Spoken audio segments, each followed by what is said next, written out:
सच्चा आदमी। विजयनगर का राजा समझता था कि उसके राज्य में कोई झूठ नहीं बोलता। एक दिन दरबार में उसने रामन से कहा, रामन, मेरी प्रजा में कोई भी झूठ नहीं बोलता।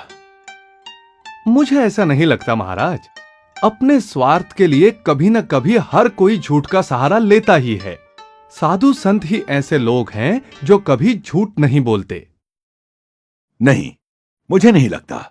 मैं और मेरी प्रजा साधु संत तो नहीं है, पर हम कभी झूठ नहीं बोलते। महाराज, परिस्थिति अनुसार सभी को कभी न कभी झूठ बोलना ही पड़ता है। शायद आपको भी बोलना पड़े। ऐसा तो ठीक है, अब तुम मेरे मुंह से झूठ बुलवा कर ही दिखाओ। रामन ने राजा की चुनौती स्वीकार कर ली और अपनी बात साबित करने के लिए कुछ दिनों का समय मांगा। राजा तथा अन्य दरबारी उस दिन की बात भूल गए। एक दिन दरबार में खबर आई कि एक साधु महात्मा किसी भी व्यक्ति को आईने में दिव्य प्रकाश के रूप में ईश्वर के दर्शन कराता है। सारे लोग उस साधु के पास जाने लगे। प्रिय भक्तजनों, यहाँ तुम्हें ईश्वर के दर्शन हो सकते हैं। उस कमरे में एक आईना है जिसमें दिव्य प्रकाश के रूप में ईश्वर स्वयं दर्शन देंगे, परंतु सिर्फ सच्चे लोगों को। झूठे लोगों को मात्र खुद की छवि ही नजर आएगी। कुछ लोग अंदर जाकर आईने में झांक कर आए और बाहर आकर लोगों से कहा कि उन्हें ईश्वर के दर्शन हो गए। धीरे धीरे ये खबर राजा तक पहुंची।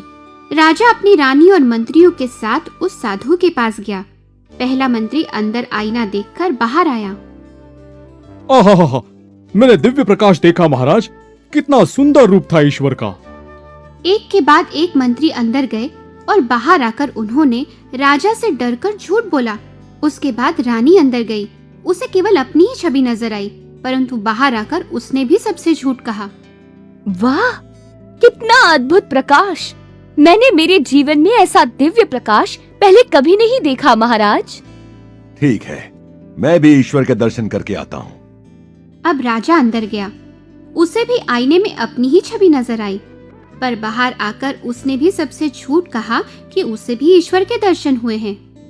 महाराज, क्या आपने दिव्य प्रकाश देखा? हाँ, मैंने ईश्वर का दिव्य प्रकाश देखा। ये कैसे संभव है महाराज? वो आईना तो एक सामान्य आईना है। ये सारी योजना मेरी ही थी। देखा महाराज, परिस्थिति अनुसार आप भी झूठ बोल सकते हैं। ओह रामन, मैंने झूठ बोला, मुझे क्षमा करो। इस प्रकार रामन ने राजा और लोगों के मन में अपनी जगह बना ली।